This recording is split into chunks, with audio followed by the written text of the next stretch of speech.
Okay.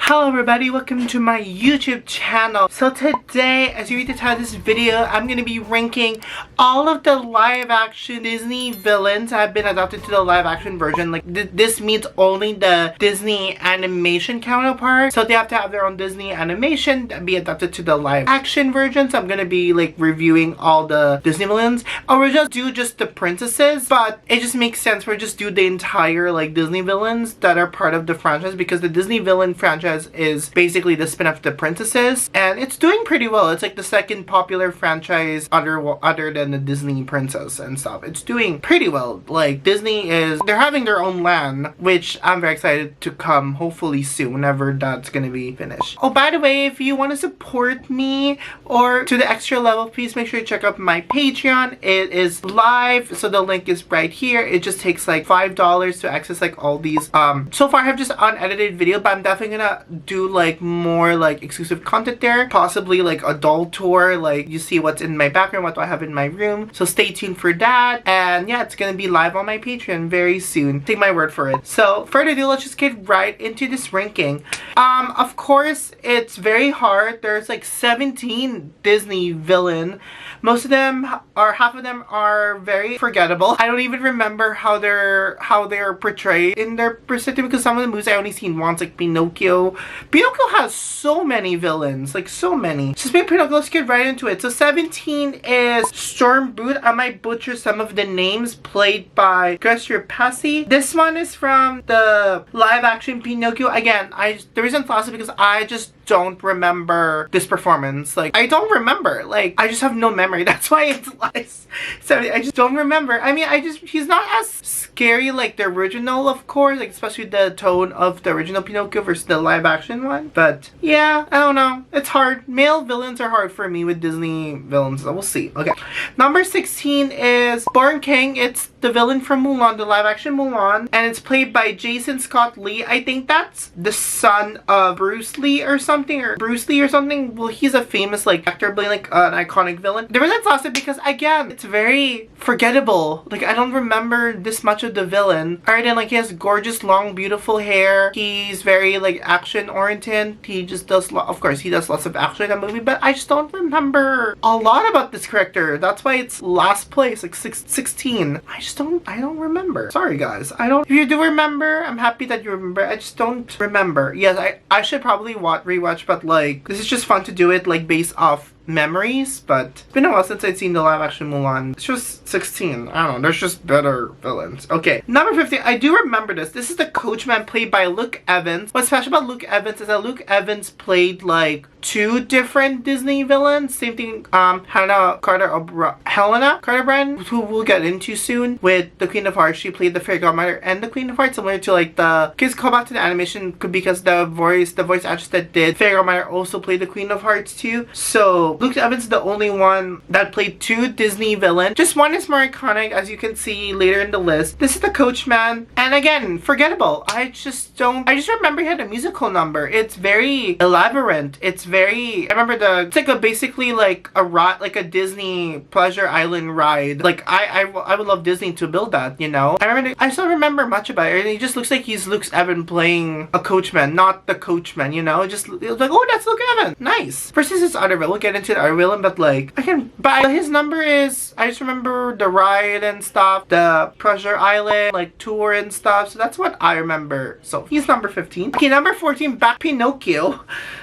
This is Honest John, played by Michael Keegan. He's the voice actor. Honestly, it looks like he's just playing himself. Honestly, I don't remember much about this performance, this character. He just looks like he's playing himself. Like I think he plays like the wolf. I'm gonna put there's obviously gonna be a picture here during the video, but I think he plays like the wolf. Like he's just there like for a bleak second, and then that's it. Like just like 5 minutes, and then that's it. That's his screen time. But yeah, I just feel like he's playing himself. Okay, number 13 is Jafar, played by Marmon Kenzin. I can say he's pretty hot. People argue that he's like a hot Jafar. He's pretty hot, even though he's supposed to be medicine, like very scarce. I think he's in this teacher. I don't know, probably not, but like I again, he's one of the worst part of Aladdin. That makes me don't want to rewatch the live action again because of his performance as Jafar. He just looks very stone, like no emotion, just one note. Even though if you look at versus like the animation counterpart, Jafar had so many different range. I think it's just missing range. He just looks like very one-noted. Though they had in comments that he's pretty hot. I do love this new change of origin story where he's basically like parallel with Aladdin a little bit. I love that new like development, but otherwise he just looks like a creep, like a legit creep that it's not even like, I mean, he's a creep in the original, but he like at least has emotion. This one has no emotion. It's just stone cold, just one note, and then that's it. Like, he has his looks but not his acting, unfortunately. But he's 13. Okay, number 12, I played Shere Khan, played by Idris Elba. This is basically a vocal performance. Again, the reason why it's low is because I just don't remember much about this performance. I remember he did pretty well. He did pretty well making him like scary in the forest, like this action sequence, you know, because it's a live action version of the Jungle Book. And yeah, I don't know, he's just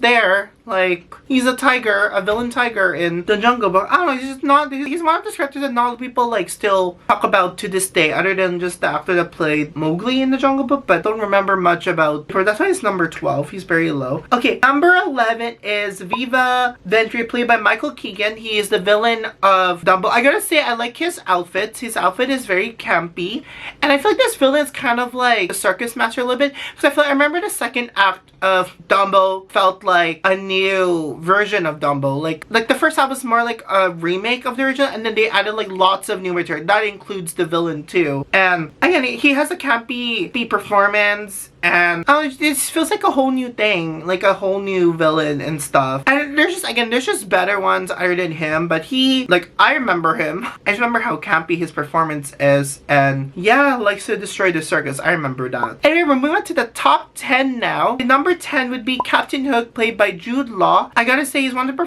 characters where I don't remember much about his performance other than like his outfit. Let's talk about his outfit. I think what's missing about his performance is the childish wonder of Captain Hook. Like the original Captain Hook was a balance between like, he's a little bit scary, but also he's a little bit like childlike. That's why Walt Disney loved him so much, that he's one of the villains that didn't get killed off. And I think it's missing like his childlike wonder a little bit, the live action version. And the outfit is even horrible. Like the outfit is missing like the bright colors of Neverland, not like neutral, like pale red, like not like bright red, like similar to the live action counterpart. I wish they make his hair like better. The hair is just like horrible. Like it should be like stylish, you know, like an animation counterpart. He just looks like scary, like doesn't even look like, you know, Captain Hook and stuff. So that's why he's at the bottom, because of his costume. But I love like his like mustache. He looks like a clock, like a TikTok clock. But the costume isn't there. I think it's just more, I think they miss out the fantasy element. They focus so much on the realism, where it should be mixed between mostly in fantasy, because it's a Disney movie, like a fantasy movie, more going too realistic. So that's why he is number 10. Well, he's better than the forgettable one, so yeah. Okay, number 9, I put the Evil Queen, played by Gal Gadot. I gotta say, her performance is campy. What I mean by campy, it's a bad thing. Like it's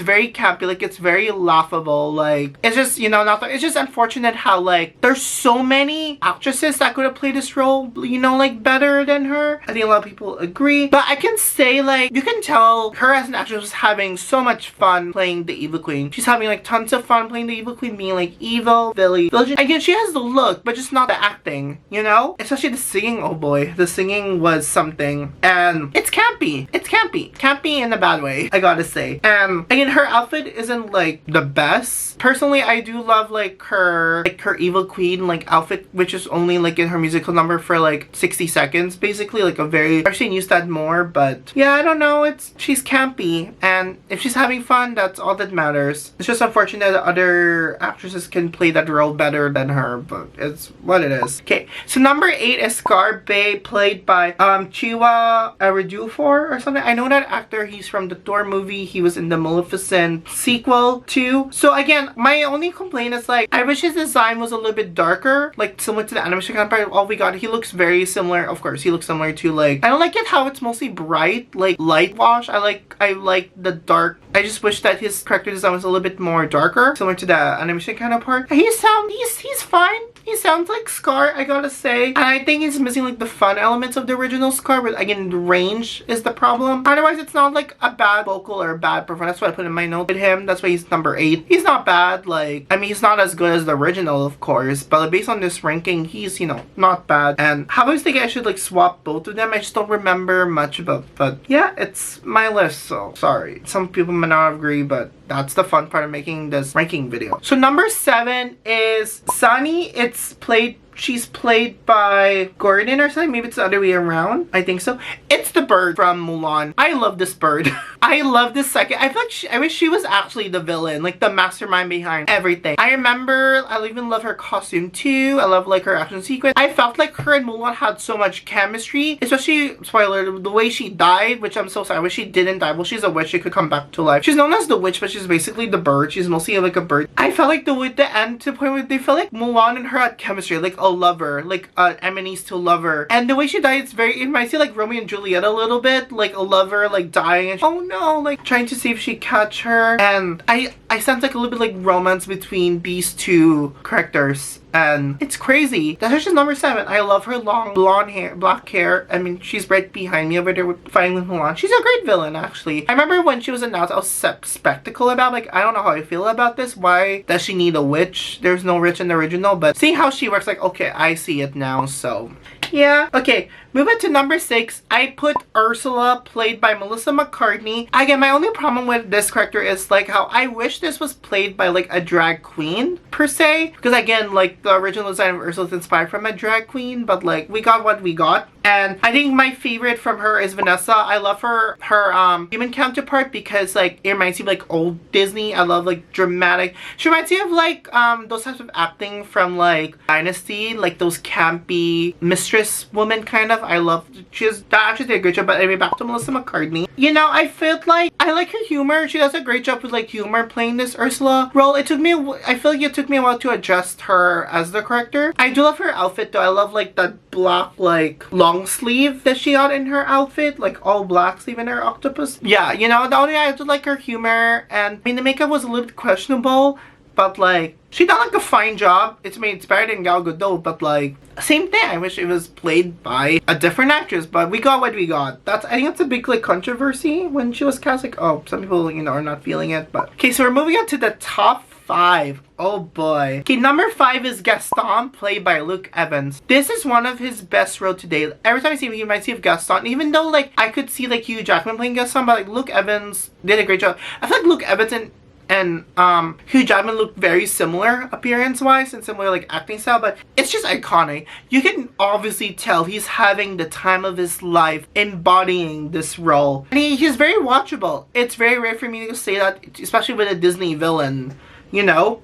He was a great like adaptation from the live action to the cartoon. It just felt like it's a new take on the character. He did such a fabulous job playing Gaston, and he's so iconic that he got his own series that got scrapped, unfortunately. I would have loved to see it like a prequel to his character, because I like his performances so much, but it was never seen. To this day got cancelled. But yeah, he's so iconic. He even got his own spin-off show in Disney Plus, but got caught. That's unfortunate. That's Gaston. He's number 5. I really love his performance, and he has a great vocal. Oh my god. Okay, so number 4 is the Queen of Hearts, Helen Bonham Carter. This is camp. This performance is camp. A good camp performance. She is, I love like how the way she portrayed this queen is very unpredictable. Next second later she can be kind to you, next second later she's like madness, like the Queen of Hearts. And I love like the design of her character. Like I love like how it's iconic, like how her face is shaped, like again, it's just iconic itself. And seeing like Helen play that role, you can really see like her different range of emotion. And this is like, of course, one of her best roles to date, like playing the Queen of Hearts. And she's the one that started like the camp of the Disney villain, saying that it could be done well if it's played by the rap actress. So she's number 4, Queen of Hearts, and she has an iconic costume. And I feel like it just elevates the character more. She made it more scary versus like the animation counterpart. You know what I'm saying? Okay. So number 3, I'm gonna put Cruella de Vil, played by Glenn Close and Cruella.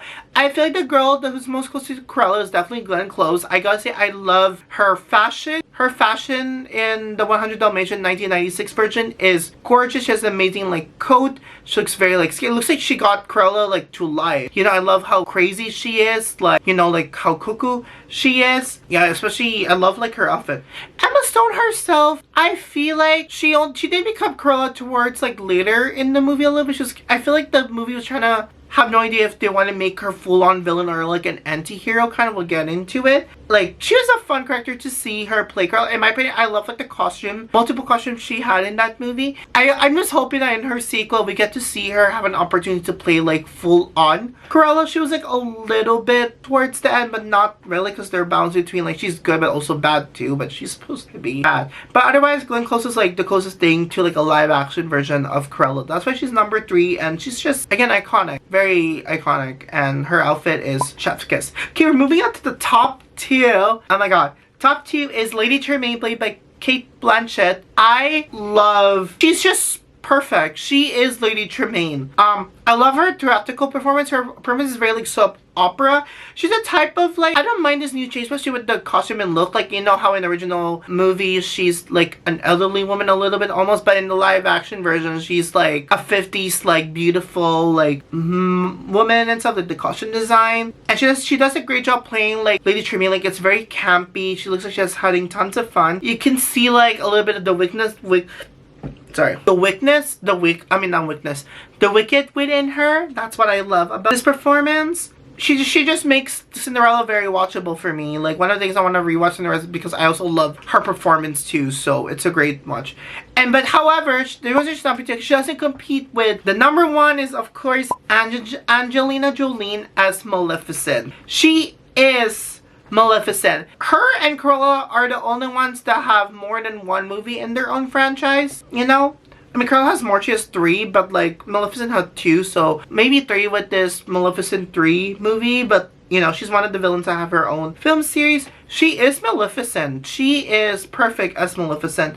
I love how even though she became into the anti-hero side, you can still see a little bit of her weakness. The wicked side, it has never left her, which made it very like intriguing to watch. Oh, I don't know, next second she can turn evil, next second she could be a villain and stuff.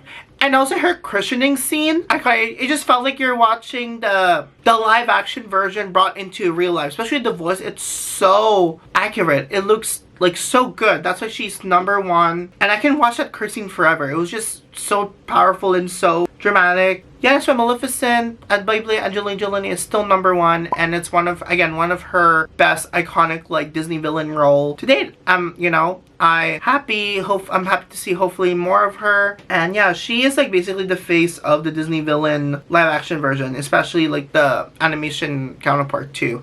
So yeah, so those are my list of the Disney villains live action version. Let me know comments below, what do you think of these Disney villains? Which one has done dirty, which one has done perfectly correct, similar to my ranking, and which Disney villain are you hoping to see adapted to live action very soon? So yeah, let me know comments below, what do you think? I hope you guys enjoyed this video, and make sure to check out my Disney Princess ranking video 2 with the live action counterpart. So yeah, let me know comments below, what do you think? And I'll see you all on the next Disney videos. Subscribe and like if you don't miss any videos like this. Okay, see ya. Bye. Poof. Okay, trying to do like an evil laugh. I would love it if they like swapped the fabric. I wish that no white dress is a little. Wait, that's it? Okay.